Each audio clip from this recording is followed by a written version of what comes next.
Hello and welcome to another edition of Morning Hoops Basketball Podcast. I am Anthony Denu. He is Kyle McKeown. You can find me on Twitter at Anthony Denu. He is at RotoKyleNBA. We appreciate you guys joining us tonight. We got the live stream. We appreciate you joining us. And if you're checking us out, if you would rate, review, like, subscribe, anything you can do to help us out. And if you do so, Kyle and I will moon your middle school bully. I hope nobody has middle school bullies these days. Those are just tropes from like bad 80s movies or good 80s movies too.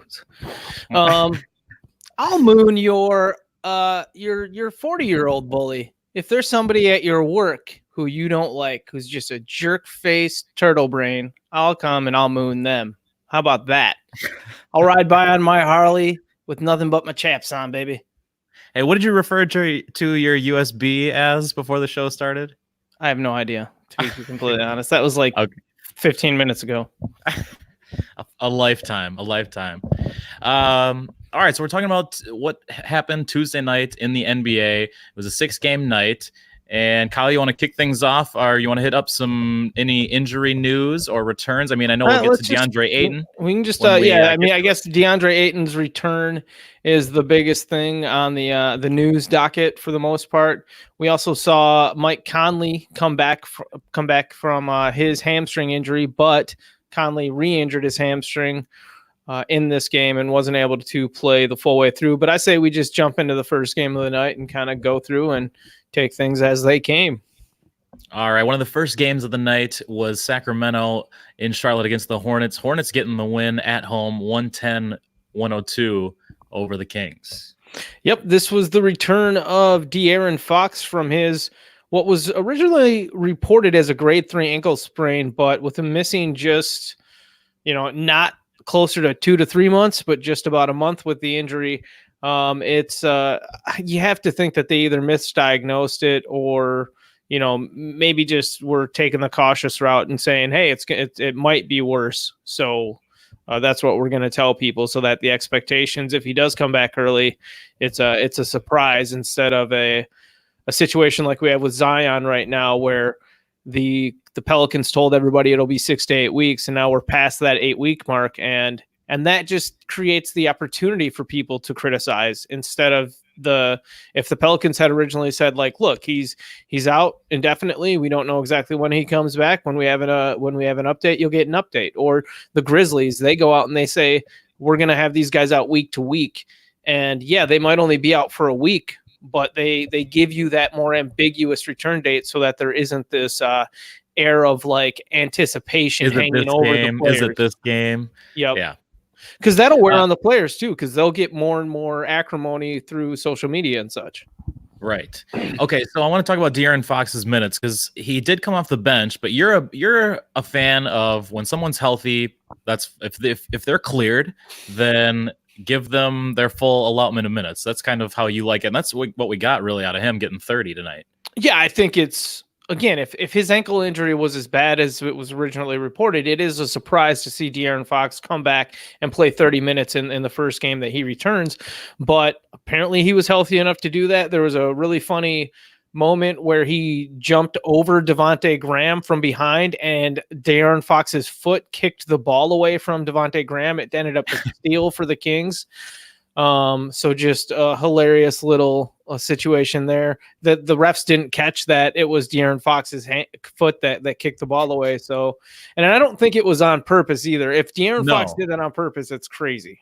No, and I really don't think so, because it didn't seem like he moved his leg to make it. It just sort of just happened in his natural jump. Yep. No, but a very fun play if you guys get a chance to see that. I will say it was a little bit surprising to me down the stretch for the Kings. It looked like Fox was still getting his wind, or was a little bit lacked the wind that I think you needed to press on defense the way that they were trying to. And I was a little bit surprised that we didn't see Corey Joseph come back in the game late, but it's also a great sign for De'Aaron Fox managers in fantasy. If you have him, it appears he's going to start playing his regular amount of minutes right away. So that's tremendous, getting 30 minutes in his first game back, and hit 2 of 6 3-pointers. So stretching out that range there is nice. And 8 assists, 2 steals, really just 19 points. Great line overall for him. So yeah, everything looks good to go. And hopefully we don't see Fox come off the bench for too many more games with him already playing 30 minutes. Yeah, led the team in scoring, 19-8. I mean, you wouldn't ask for much more from a healthy De'Aaron Fox. So nope. I think we're all just, holding our breath a little bit, crossing our fingers that he doesn't tweak the injury anytime soon, or it becomes something where it's a chronic issue and then he ends up having to undergo off-season surgery. Hopefully they gave it the proper amount of time to rest and heal for De'Aaron Fox so that he's good to go all the rest of the way, because as we've talked about on the show before, he relies so much on his speed for his ability to impact the game. That's not to say that he's not a heady player and doesn't do other things well, but that's his main skill. Kyle, do you want to talk about the innovative Charlotte Hornets front court with Biyombo and Zeller? It is interesting that especially considering with the Kings they were still using Rashawn Holmes starting at center with Nemanja Bjelica starting at power forward. There's got to come a time where Marvin Bagley steps into that starting lineup, and I would assume it's going to be for Nemanja Bjelica, but you really can't know what Coach Luke Walmart is going to do with his rotation. It was curious to me that the Hornets stuck with this Biyombo and Cody Zeller big front court for a second straight game, especially because Marvin Williams was healthy and back in action after sitting out the last 5 games with sore knee. And Williams played good off the bench, 25 minutes, 16 points, 3 rebounds, 2 blocks, 1 steal from the elder statesman of the team, 3 of 5 from 3-point land. Williams said that while he was out, he underwent an MRI, and the results showed that he was old. So I was just gonna say it's pretty crazy if you look at all the other guys in the top 5 from his draft in 04, 05. I mean, he's the only one left. Well, Chris Paul. I'm sorry, Chris Paul. Yeah. Darren Williams. I mean, Bogut played a little bit last year and is still playing some ball. But yeah, Darren Williams, Sheldon Williams, Candace Parker's husband, right? That's a bizarre couple. That's devastating. Hey man, it's a nice pull, brother. Good for him. Yeah, good for him. Wow. Hey, she's a fox. Dude, she's unreal. Yeah. But yeah, so hopefully the whole Marvin Bagley stuff resolves itself. Cody Zeller had a great game as the power forward for a second straight game. It made sense in their last game for the Hornets to start Cody Zeller at power forward and Biyombo at center because they were matching up against the Pacers with Miles Turner and Domantas Sabonis. But against Nemanja Bjelica, starting Cody Zeller seems like a kind of an oddball pick, especially since Nemanja Bjelica and Marvin Williams are like mirror images of each other, in their styles of play and such. So peculiar move, but it worked out for the Hornets. So kudos to them. I don't think that we'll see them stick with this for too long. The reason we're seeing this at all is because PJ Washington's out after having surgery on his pinky finger. And that might be a couple more weeks than what people expect. I think we're looking at maybe 4 to 6 weeks or something like that. I know I'm like a bad sports fan in your opinion, but if I was a Hornets fan, I would be upset anytime that Cody Zeller played well because it feels like they're just going to tie themselves to him even more. Hey, Cody's not a bad guy. It's just frustrating to me if you're a Charlotte Hornets fan that he had another opportunity to start this season and there were positive signs to begin with, but then he kind of fell off. Biyombo ended up stepping into the frame. Zeller then comes back from an injury issue and is coming off the bench and playing well. So you're right. It's frustrating from a consistency standpoint. You would like this team to eventually find their starting center of the future and the present. But it's tough, man. It's tough to find hope for the Charlotte Hornets team because you feel like, they stumbled into Devontae Graham, and that's a wonderful story. But even with Devontae Graham being as good as he is, I don't know how much he really solidifies your future. Being a consistent playoff team. I do like Miles Bridges' upside, but you're right. There's definitely a hole there at center, and now I've rambled too much about that situation. That's all right. Should we move on to Pacers and Lakers? Yeah, let's do it. All right. Pacers get the win over the Lakers 105-102. So now the Bucks and Lakers, looking ahead to Thursday night, will both be coming off losses for the first time in a great while for that matchup. But that should be good for the competitive nature of the game.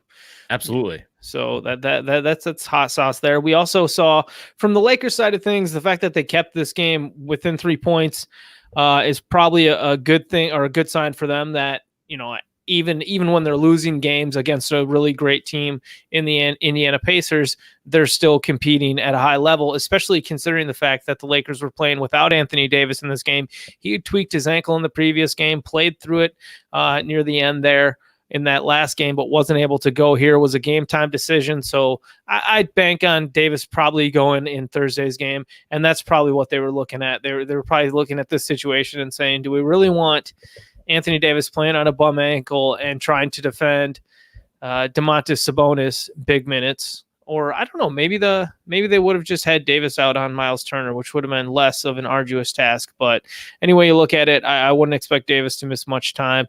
From the Lakers side of things, with Davis out, Dwight Howard had a really nice scoring game off the bench. I mean, a tremendous game off the bench, 20 points, but even more of a sparkling thing is 10 of 10 from the field on his field goals. Just a perfect game. Wow. Hey man, this is like 2010 Dwight Howard. MVP this year? Yeah, All-Star? Yeah, nah, I don't know. Okay, no, definitely not. If anybody starts up that chatter, zip it, pal. I really hope nobody's pimping Dwight Howard as an all-star. I really don't think so. That's even Lakers fans aren't don't want to get in on that one. I don't think so. On the Indiana side of things, it was nice to see that even with TJ Warren maybe not providing the same scoring punch he usually does, he did get a season high 3 blocks, and I believe that also ties his career high. So nice work there, TJ Warren, with a little bit of defense. Miles Turner played well. 16 points, 2 steals, 2 blocks, 3 of 6 from 3-point land. Turner's been getting thrown under the bus a little. There was even a rumor from, I believe, Eric Pincus that the Pacers are willing to trade Miles Turner, which why? Like, I mean, what?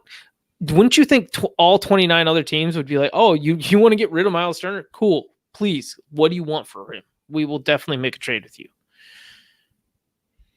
But if you have him and Sabonis, do you feel like that is going to work for a championship? I mean, if the Pacers feel like if they can turn one of them, and the price tag is probably higher for Turner, or at least the return I think would be higher for Turner than it would be Sabonis. And don't they have Sabonis for longer? So, okay, but here's the thing. Do you win anything with Sabonis as your starting center defensively? You can't do that. He can rebound the ball.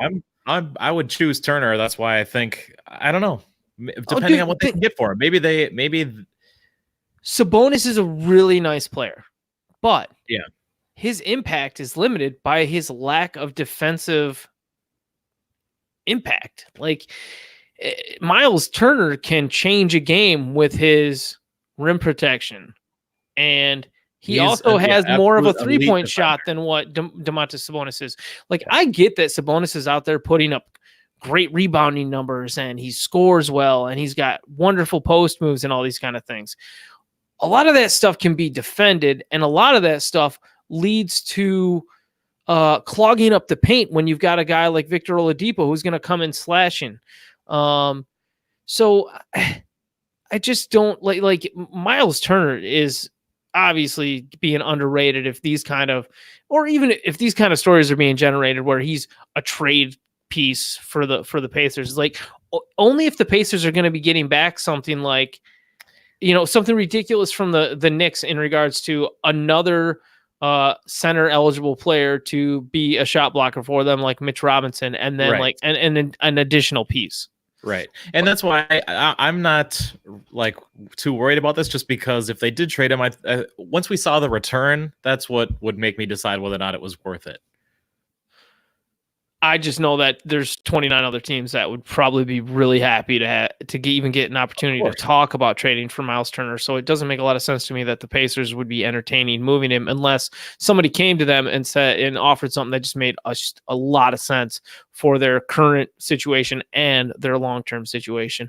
And final thoughts on this is I do acknowledge that I really like Goga Patadze's what he projects to be in the NBA. A starting level center, somebody who can be almost a Marc Gasol type center in what he'll be able to do. And I'm ridiculously surprised that we don't see consistent backup center minutes every single game from Goga Bitadze. I think that's a mistake, by one of few mistakes that Nate McMillan has made this season. So if the Pacers did decide to trade Miles Turner, I guess I'd just be surprised that anybody would maybe point towards Goga Bitadze and see he's the guy that's going to step in, because they're not even consistently using him in the rotation right now. So I just don't see that trust that he would be somebody who would play big minutes. But maybe I'm wrong. Maybe they've seen enough in practice and what they already know of Goga, that if they did trade Miles Turner for some kind of other piece, that they would just throw Goga in there, and I'd be all for that. So you feel like they have the next guy? Don't you think that makes them even more likely to? Yes, listen?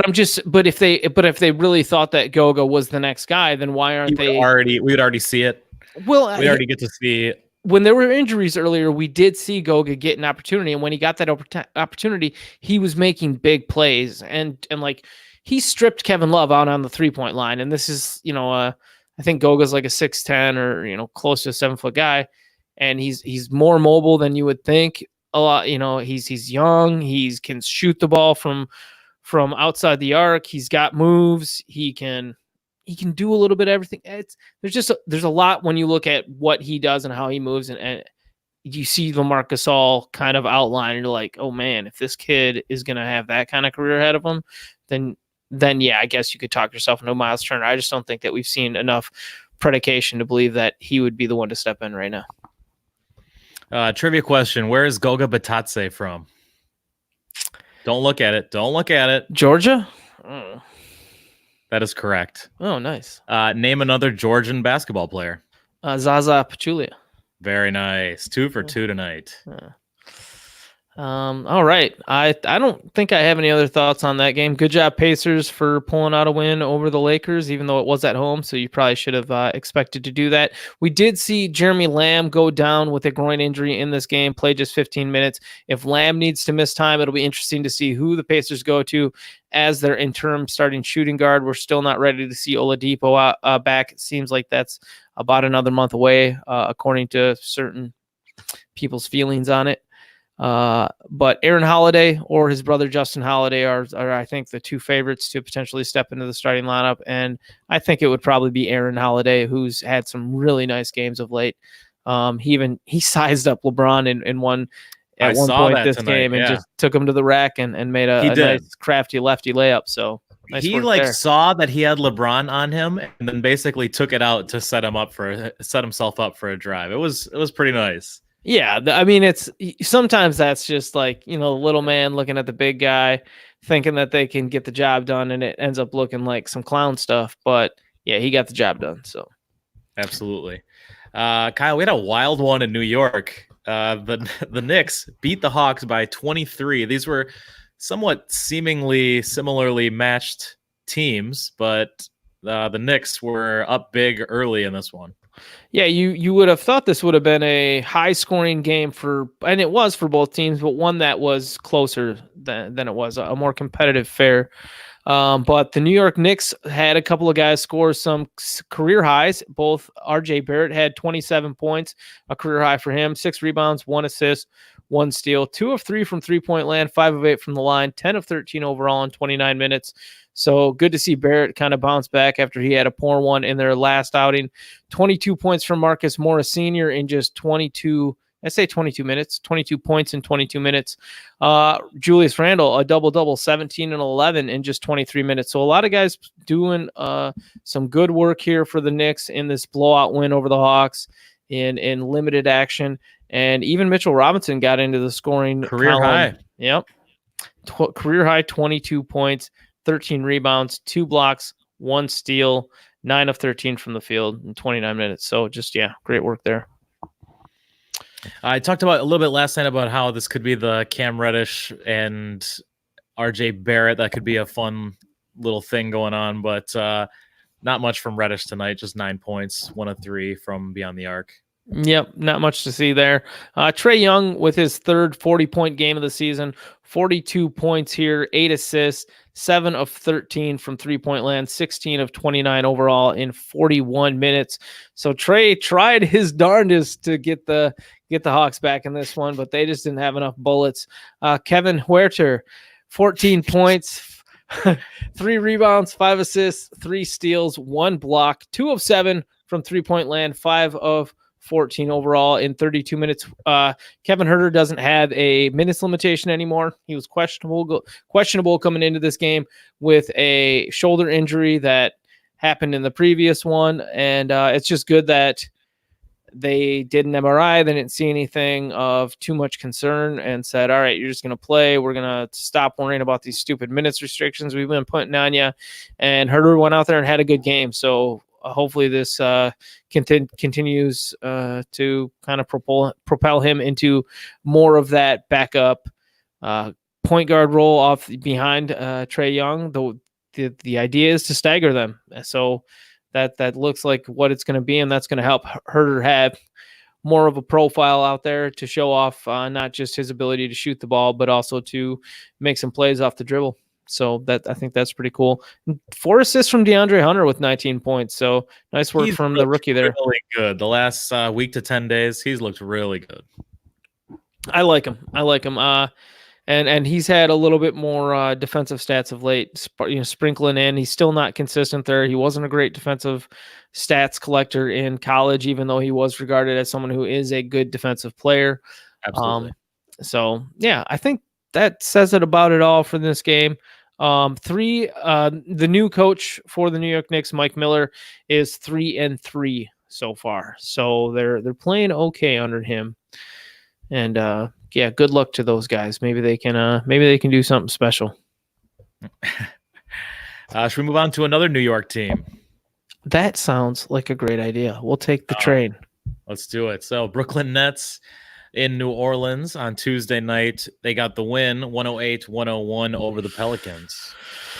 Yes, they did. The Pelicans were playing without J.J. Redick, and that pushed Lonzo Ball back into the starting lineup. We also saw Josh Hart get big run with Redick out. 40 minutes off the bench for Hart, 14 points, 9 rebounds, 1 steal, 4 of 10 from three-point land.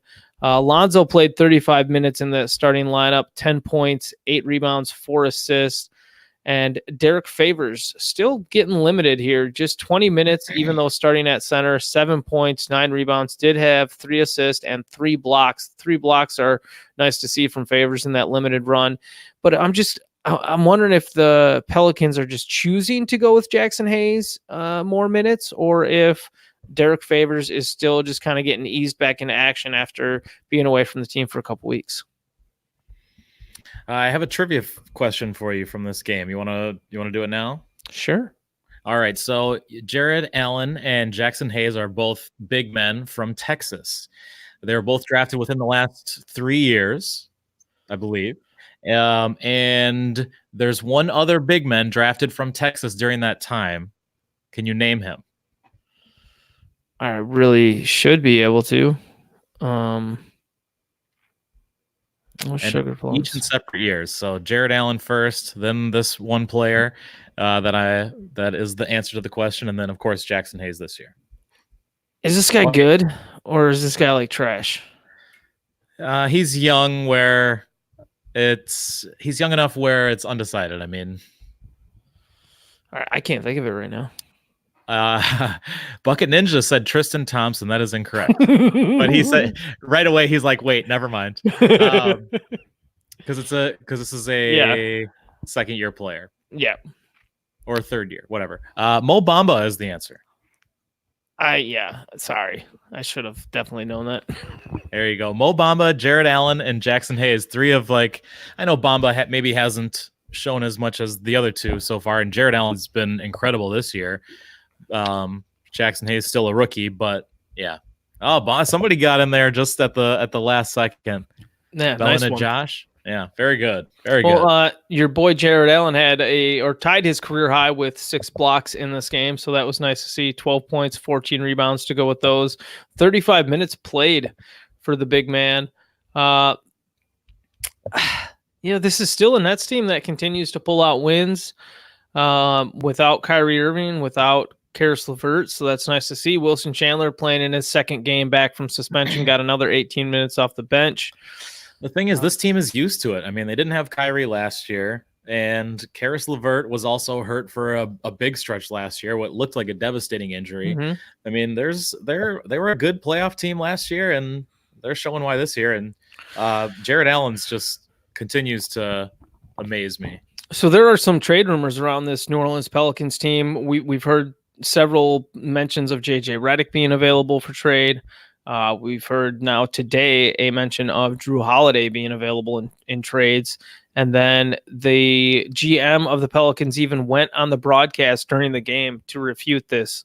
So it's funny that we've had him go on the broadcast several times. And that's something to notice. If you see somebody from the front office coming down to talk to on the sidelines or whatever, it's usually time to pay attention. During the summer league, that's usually when you get like the best information from coaches. Is if the head coach of the team who's not coaching the summer league team will sit down and they'll have some conversations with the guys calling the game, and you'll get some little nuggets about how rotations are going to look, or how rookies, or any guys who are standing out at summer league who the team might have their eye on a little bit more. So we got that with David Griffin in this New Orleans Pelicans game, and it was him telling us essentially, like, after we saw the shoot around little on-court shooting, light shooting from Zion Williamson on Tuesday, Griffin said, like, it's still a little ways away for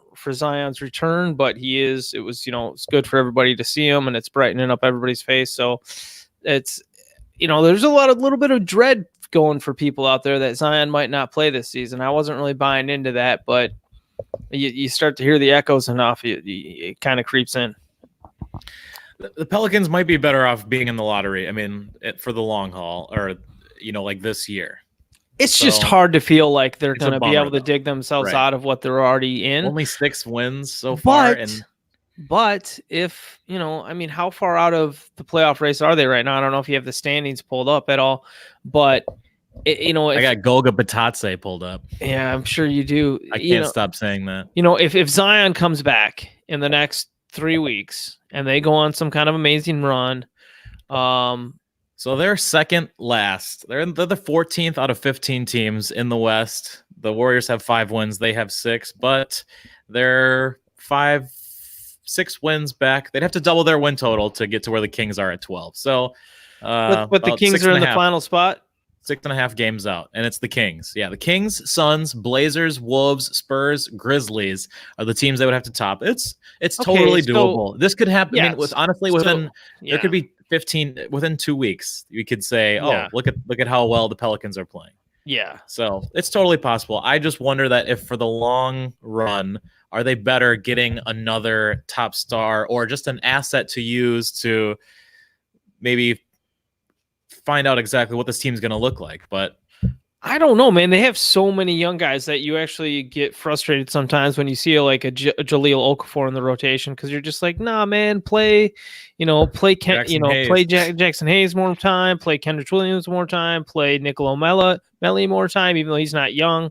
He's still, a fresh face on the team. Make sure you're getting Frank Jackson more minutes. We don't need to see Etuan more. Everybody knows what he looks like. Even a guy like Josh Hart, I just don't think that Josh Hart plays winning basketball, and that probably is going to be disagreeable with some people.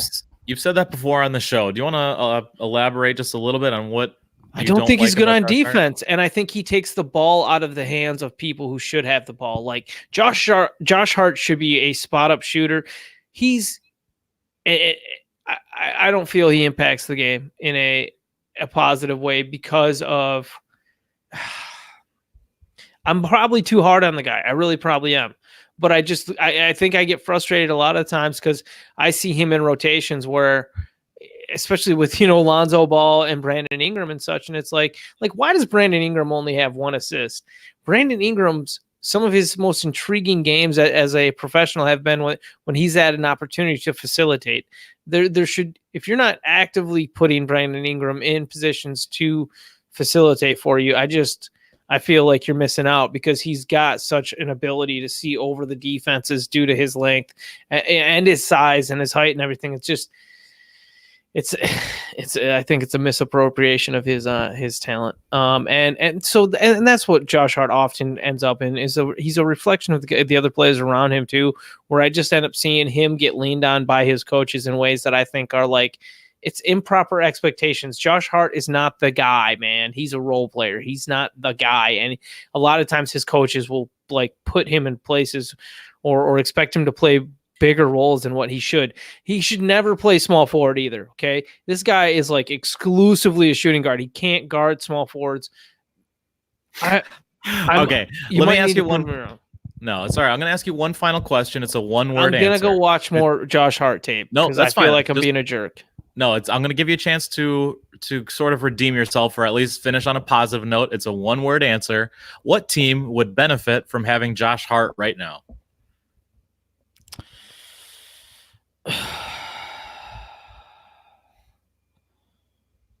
I just don't. I don't think he's one. Tel of those Aviv? guys. You're gonna go Tel Aviv? I was gonna try and be funny and say an international team. Yeah, and I just couldn't bring myself to muster like that crappy of a joke. I was so ready for it. Yeah. So because Moscow CK or whatever. I just don't like guys that I don't view him as a good defensive player. So I don't, and I also don't view him as like a good consistent option on offense where you would rather have hit the ball. He's Jordan Clarkson, dude. He's Jordan Clarkson. Okay.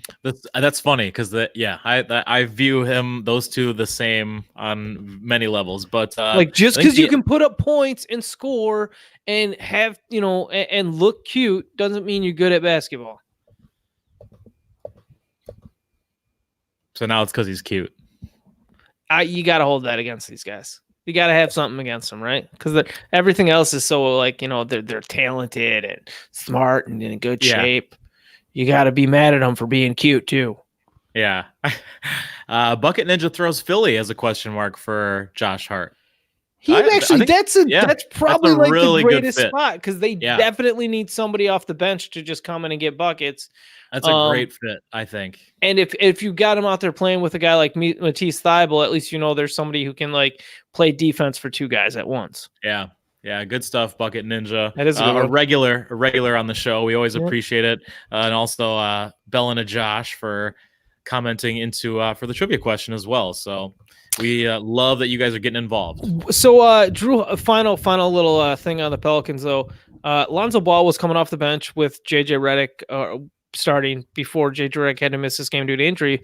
But it'll be interesting to see if the Pelicans do trade Drew Holiday and open up that door for Lonzo Ball to really be the primary facilitator without much question. It'll also open up doors for guys like Nickeil Alexander-Walker to have a bigger role.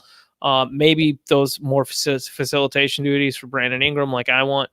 But where, I wonder where Drew Holiday would actually go.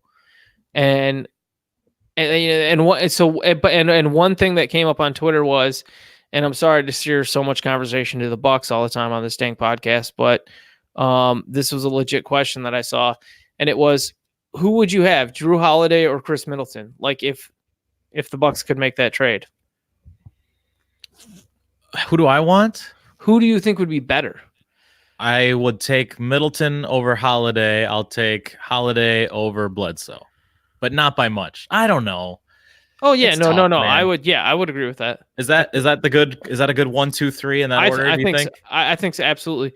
And Middleton is also a proven playoff performer, other than the Toronto series, but he also got gassed having to guard Kawhi. But if you see what he's done to the Celtics in the playoffs the last couple of years, I mean, also he's the man. Oh, dude, Chris Middleton's he can guard several positions. He can handle the ball. He can facilitate a little bit. He can score off the dribble, shoot off the dribble from super deep. But he's also not taking the ball out of Giannis's hands, and I mean that in a good way. Right, and he's never going to be someone who complains if he doesn't get enough shots. Josh Bellina. Josh, I'm just saying Josh Bellina says that he views Holiday as the best in his opinion. which is, I mean, Oh, there's no. there's arguments to be made too. Holiday is incredible. Holiday's the best overall, but as far as like, a fit with the Bucks, you're saying? yeah, a fit, and Holiday, also it's not just one for one. The extra size that you get from Middleton and his ability to step up and guard not only most small forwards, or all small forwards, but also to some of the the undersized power forwards as well. There's Drew Holiday's. It's a lot of it's about the size. Yeah, now, and his mid range off the dribble is unlike anybody. I mean, he's up there with the top guys in that category. It's like him and DeRozan, right? In terms of like who's better mid range off. Chris Middleton's actually right up there too, but they basically stopped him from doing that since Coach Bud came in and took over the Bucks. It's really stay out for three instead of Chris loves the one dribble jump shot or the two dribble jump shot in mid range. I don't see a realistic situation where Holiday ends up on the Bucks unless they could figure out a way to move Bledsoe and another piece that the Pelicans wanted. But I don't know what the Pelicans would be looking at where they'd be like, okay, Bledsoe, and that is enough to get Drew. Because I just think Drew's a big enough step up on Bledsoe that, I don't know. We'll see. All right. Lots of fun names though, with Holiday and Turner being thrown around out there today. Not everything is going to happen, but it is creating a lot of fun to talk about. Yep, absolutely. You want to get to Orlando and Utah? Yes, sir. All right, so the Jazz winning at home against the Magic 109-102. I saw a fun highlight of an emphatic three by Joe Ingles, and Bogut, of course. Andrew Bogut is retweeting this, laughing about it. But Joe Ingles hit an emphatic three and basically stared down Michael Carter-Williams for, 10 seconds. I mean, it seemed like an eternity. And Michael Carter-Williams just kind of stopped and looked back, and we didn't really get a good view of his face. Plus, he's wearing the mask from that faucet blood we saw last week, which was just extremely gory, but pretty awesome. I don't know. It seemed like it might have been a good-natured, and Joe Ingles can joke around a little bit, but also talks a lot of trash and gets under people's skin. I didn't see that clip, so I can't comment on it too much, but it sounds like it was a fun one. I'll have to check it out after the show. Good for Joe Ingles. This game was with Mike Conley back in action after missing several games with a hamstring injury. But then he aggravated it and wasn't able to finish out the game. So who knows? Conley might need to miss more time going forward. And then you have to ask yourself, well, if it took him, several weeks to come back from it this time, then how long is it going to take next time? And the Jazz will typically just say a guy is day to day, and they won't tell you that he's going to miss a certain amount of time, especially with the hamstring injuries that can be kind of quixotic and kind of hitchy. So anyways, but with Conley back in action, we saw Royce O'Neal move to the bench. Joe Ingles stayed in the starting lineup. And that was an interesting little thing. So if you play fantasy and Joe Ingles sitting on your bench, he's definitely a pickup, at least as a flyer in most leagues. Especially with the fact that Mike Conley's not going to even be there. So Royce O'Neal should be back in the starting lineup probably. So yeah, it's a bad little situation for the Jazz. There was some hope for them, and they definitely got, a nice win here over the Magic, but it's still bittersweet with Conley not being healthy for them. I want to talk a little bit about the Magic and their rotations here. So when Vucevic first went down, Kem Birch was the starter, anointed the starter right away. Bamba into a backup role. Tonight, though, Birch did not play, and Bamba got 15 minutes backing up the center position. Bamba's the backup center, and when Vucevic not changed their roles, basically. And also, Bamba was still working on some I believe he had off-season knee procedure, so he was having some issue with his knee this off-season. So He came back on a restriction. He wasn't playing in back-to-backs early, and that was the other thing, is that they wanted to continue to limit his minutes, even with Vucevic out. So, and Kem Birch has been sitting on the bench, being a good soldier, not playing. He's considered a really competent vet who can get the job done, but who isn't necessarily going to, give you a high ceiling. and he did his job while Vucevic was out. But now that Vucevic is back, Bamba still gets to have that backup job. That they're still cultivating Bamba as that eventual starting center for them in the future. So any other I mean we always want to talk about Jonathan Isaac, right? But not the greatest line other than 3 blocks for him, but I know he's a fan favorite, right? Yeah, I think you just continue to it's frustrating that he only got 7 shots in this game. Fournier's got to go, dude. Fournier's got to go. Nah, Fournier's a good soldier for the most part these days. Not a fan. He's in my Cody Zeller category of players I would hate to have on my favorite team.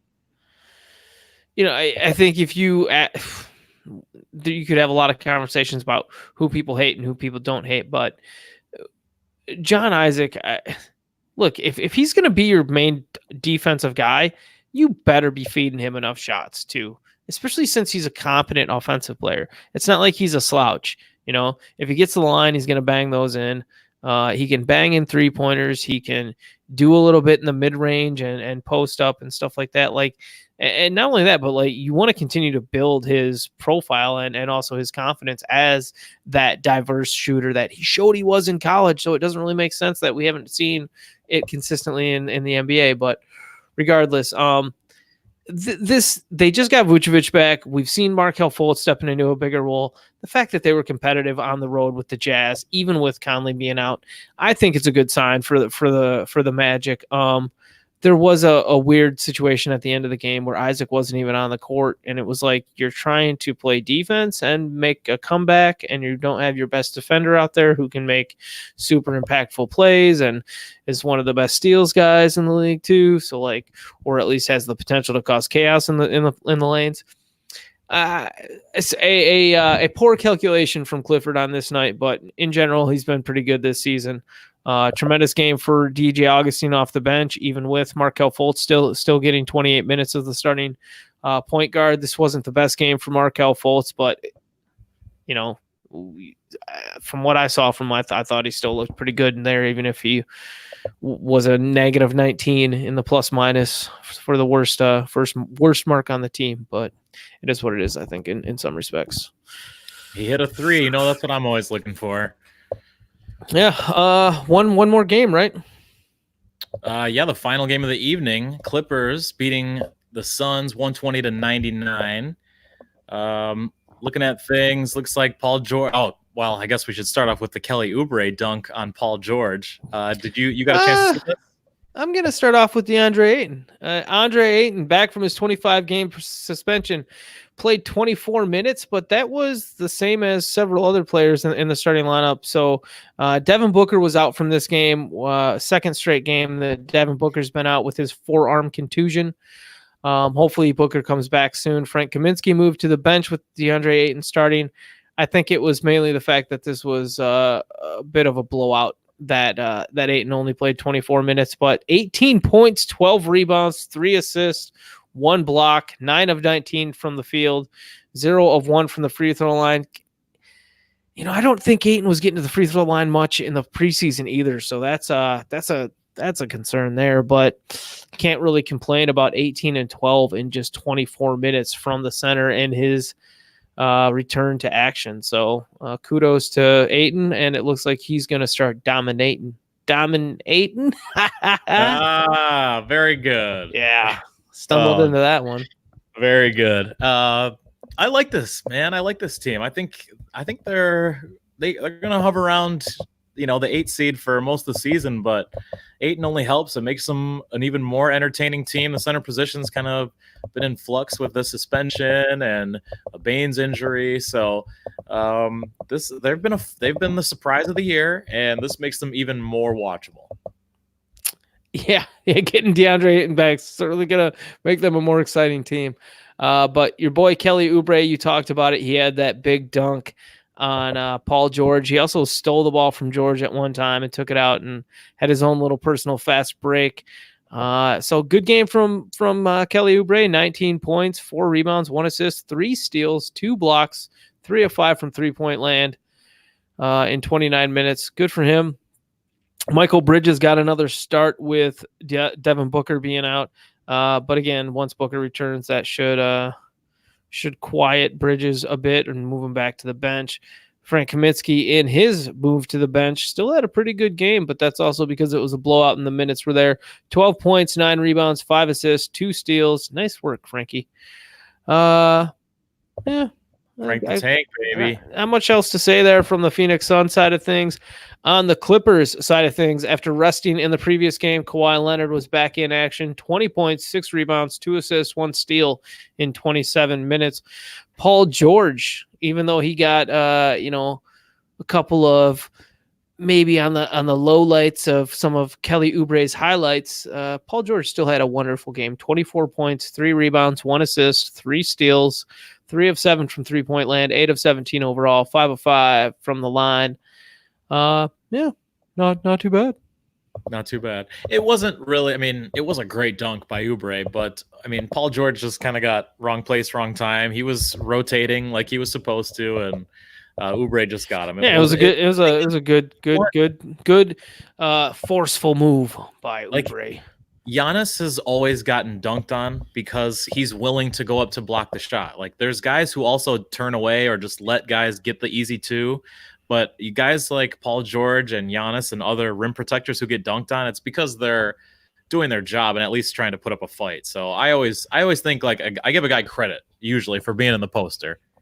So some other absolutely. Like, if you're in the poster, you were playing defense, as you just said. So yeah. I'm not gonna, it's good that you're getting dunked on. Patrick Beverley returned from injury, played 26 minutes, was back in the starting lineup. And Lou Williams was also back from injury, played 23 minutes off the bench, put up 20 points, 8 assists. Nice line from Lou Williams there, 5 of 7 from 3-point land. Even with the Clippers getting healthy, this was a blowout again. So you're going to get extra minutes from some guys or for some guys. But Landry Shamet in his move to the bench still got 26 minutes. And that'll be an interesting one to track as he to see exactly how many minutes he gets in kind with Lou Williams and Montrezl Harrell. I think they're going to be the 3 main guys off the bench for this Clippers team most games. And if when the games really matter, we might see a super short rotation with maybe even just those 3 guys getting just all the bench minutes, which I hope happens, because I think so too. And Harkless is only going to get. He should. In a playoff game or an important game, Harkless is going to start, but he shouldn't be playing all that much more than 20, and he only got 23 tonight. Harkless will definitely be a guy who's, if he's hot, we'll ride him. If not, we got other options. Yep. All right, man. I don't know. Do you got anything else from the night, or should we just take a quick run through tomorrow's games? Let's see what we got going on Wednesday night in the NBA. All right. So I will share my screen with you super quick. But the first game on the docket is Chicago at Washington. And that's one of those games that we always like to talk about, those crappy teams playing each other. So it might be a fun and exciting game, even if it doesn't necessarily hold, big implications.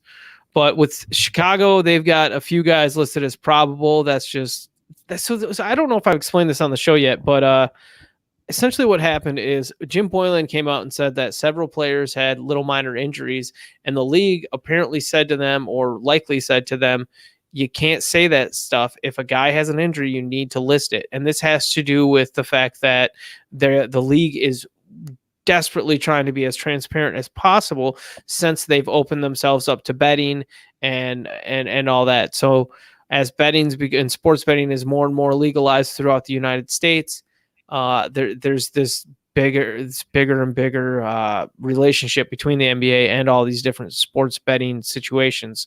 So that's what's going on there. Is it's just the Bulls saying, okay, you want us to be super transparent? We'll be annoyingly transparent. And like, there's been days where like 8 guys are listed as probable for a Bulls game with just a litany of injuries, and it's patently absurd. But it's like a troll job from the organization. Anyways. On the Washington side of things, they've been missing out guys due to injury. Rui Hachimura has a groin contusion. He got kicked. Yeah, I didn't realize how bad this was on Monday night, but Did you ever see that? No, Bucket Ninja was actually telling us about it during the show via the comments. Yeah, I didn't realize it. I finally saw it. So there was a play at the rim with our Isak Bonga playing defense, and then Rui comes in. Isak Bonga's leg gets kicked up. It almost looked like a Draymond situation, but you were actually Did you sitting get him there right going in like, the Isak? I'm sorry, what? You got him right in the Isak. He did get him right in the Isak. Oh my gosh. Um, Isaked him. but a groin contusion, or something that he kicked the heck out of in Rui Hachimura's jewelry department, and he's going to be out. Rui's going to be out for 5 games, so that's a big kick in the jewelry department for the Wizards. And Mo Wagner is also listed out for this game with his continued ankle sprain that's been keeping him sidelined. So there's not much options in the front court for the Wizards here. They actually decided to waive Chris Chiozza, one of their two-way players, and brought up from their G League team Anzej Pazchisniks. I feel like an butthole. Anzej Pazchisniks. Anyways, this guy that Sixers drafted like a year or two ago, and then he wasn't good. Good night, guys. Yeah.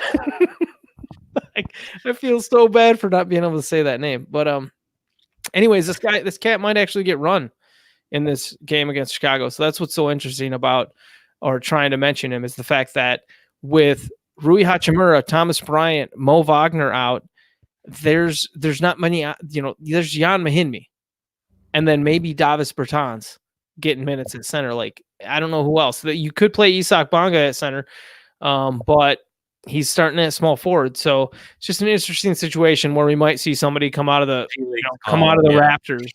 For sure. We're gonna get some two-way. I'm not sure who the Wizards have on two-way, but I imagine they'll be on the roster tomorrow, especially if they're a big guy. Anzej Pazchisniks.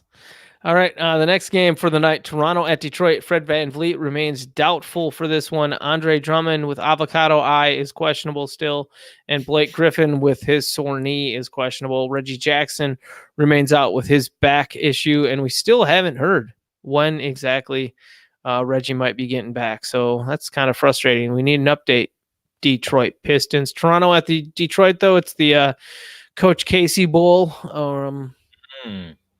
Yes. But yeah, I don't think that the Pistons really stand much of a chance, especially if Drummond and Griffin are out. Who knows, though? Maybe some heroics from Derrick Rose again, like he did against the Rockets the other night. Might get a surprise. Right. Had a heck of a game off the bench. Charlotte at Cleveland, the next one on the docket. Cleveland is projected to win by 3.5. What? Cleveland's projected to win a game? Something's up. Crazy. It's the Zeller, dude. Nicholas Batum will be back in action after missing several games due to hand discomfort. Good for him. He's not a very active basketball player, even when active. Kevin Porter Jr. is questionable for the Cleveland Cavaliers with left shoulder soreness. Hopefully he's going to be good to go, but if he's listed as questionable, probably not. Miami at Philadelphia is the next game. Are you planning on watching that Charlotte at Cleveland game? I mean, it might be one of the few games for Cleveland to actually be worth watching because it's going to be a horror show. If you look at the first 4 games that tip off tomorrow, it's hard not to pick the Heat and Sixers as the top one because you're getting 2 of the top teams in the East. Actually, 2 of the teams 2 and 4 right now as it sits in the Eastern Conference. So Dion Waiters got suspended again from the Heat because he told them he was out sick, and then he posted a picture on Instagram of him on a boat. Oh my God. Yeah, this guy's an idiot, man. Like he's getting paid millions of dollars, and he could just be getting paid millions of dollars to travel with the team and sit on the bench and practice. And hey, guess what, man? When an injury happens, we're going to need your help. But what does he do? He complains because there's other players who are better than him. And then what team would sign him after this whole escapade? I don't know. They got to send him somewhere cold. Send him to Minnesota. Yeah, I don't know who's going to want him. He'd fit in them with the Knicks. I mean, I don't know what else, man. He'd fit in with the Knicks. And you said that like with a straight sounding voice, since I can't see your face right now because I have you hidden. Maybe he can play power forward. Anyways, for the Heat, Justice Winslow, James Johnson, Goran Dragic, all out still. Philadelphia 76ers, Furkan Korkmaz, and Joel Embiid and Matisse Thybulle are all considered probable, but they're all expected to play. They're all going to play. You're right. This is going to be probably a really fun game. Philadelphia is projected to win by 7. That's a lot. Josh Richardson is dealing with he just came back from a hamstring issue, and now he's dealing with a wrist issue. So as much as I'd want to see maybe another one of the Josh Richardson revenge game specials against the Heat, a shooter dealing with a wrist injury doesn't sound like he's going to be having any hot games anytime soon. I'll take the Heat in 7, man. You would take the Heat in 7 in this matchup? Getting 7 points. You said that's what the spread was? The Sixers are supposed to win by 7? You know what? You're right. I do want to watch this game really bad because I want to see the what happens between, who's more dominant, Joel Embiid or Bam Adebayo. I want to see that return to Philly. There's a lot of good stuff here. All right, next game on the docket: Memphis at Oklahoma City. Grayson Allen is questionable for this game. He was expected to be out, so that's nice to see. He's maybe gonna play. Man, I don't know what else to say about this game. Memphis at OKC. It should be fun, actually. I always love to watch my Jaren Jackson and Ja Morant. So Jonas Valanciunas at Steven Adams is a fun little matchup for if you like big, beefy guys just smashing themselves together. You can also try Grizzly Magazine. I didn't mean to make that sound the way it sounded. All right, next game, New Orleans at Minnesota. JJ Redick is questionable for this one. Jake Layman remains out, and very interesting situation. Karl Anthony Towns is questionable with a left knee sprain. So hopefully that's not anything too serious. But a left knee sprain, I don't know. Maybe they're not telling us everything that we need to know about Karl Anthony Towns and whether or not he's going to play in this game. Towns is a gamer, though. He doesn't like to sit out. So if he can be available, he will. I just, you hear a knee sprain and you're like, take it easy, pal. Yeah. No reason, especially you're going against the Pelicans, who, as we said, have 6 wins on the year. And the Pelicans second game of a back-to-back. And that's the next point I was going to make. Yeah, that especially. Well, and an overtime game as well. So, there's just a lot of little bullet points that you can say from this game that you could argue, maybe just give Karl Anthony Towns the night off if he needs it. Next game on the docket, another back-to-back player or team that just lost on Tuesday. The Orlando Magic will be playing at the Denver Nuggets. Paul Millsap is questionable for this one. And I, for one, kind of hope that Paul just takes another rest day so we can see some Jeremy Grant versus Jonathan Isaac. I'm with you there, man. I think Millsap is a good candidate to get traded also. So I want to see what's next for the Nuggets at the power forward position. And hopefully it's a lot of Michael Porter Jr. and Jeremy Grant. Denver Nuggets are projected to win by 9.5. What do you think? That's close. These Vegas people are pretty good at choosing lines, right? Yeah. Hey, that's what they do. I'll take the Magic to get 9.5.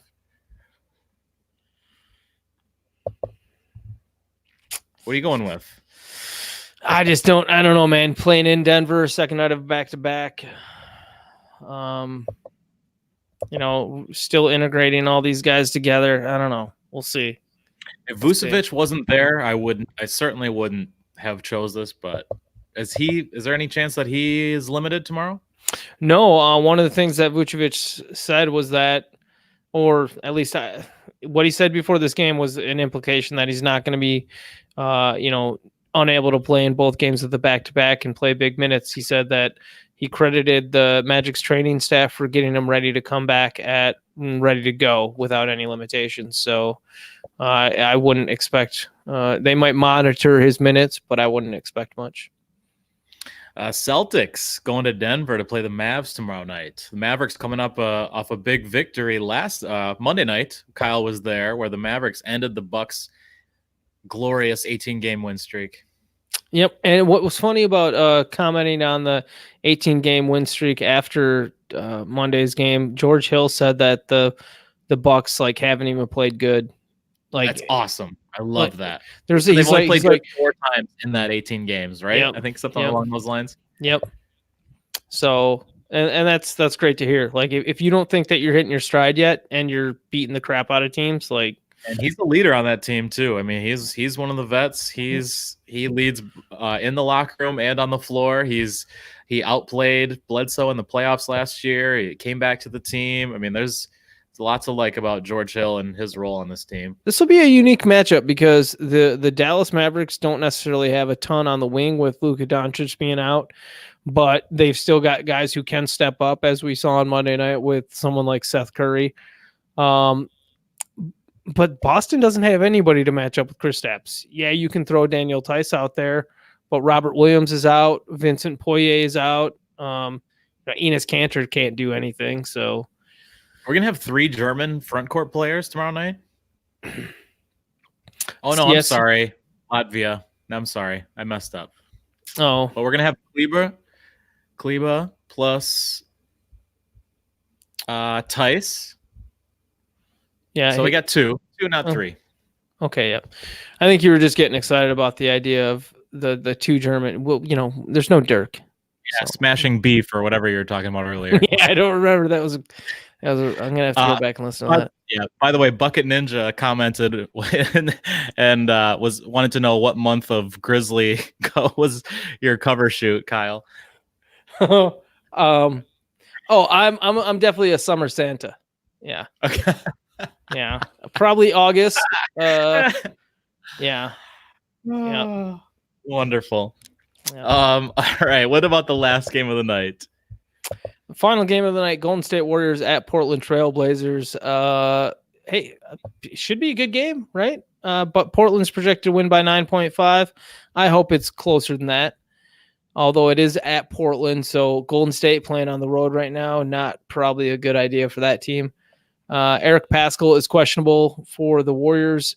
Mario Hezonja is questionable for the Portland Trail Blazers, and Nasir Little is probable.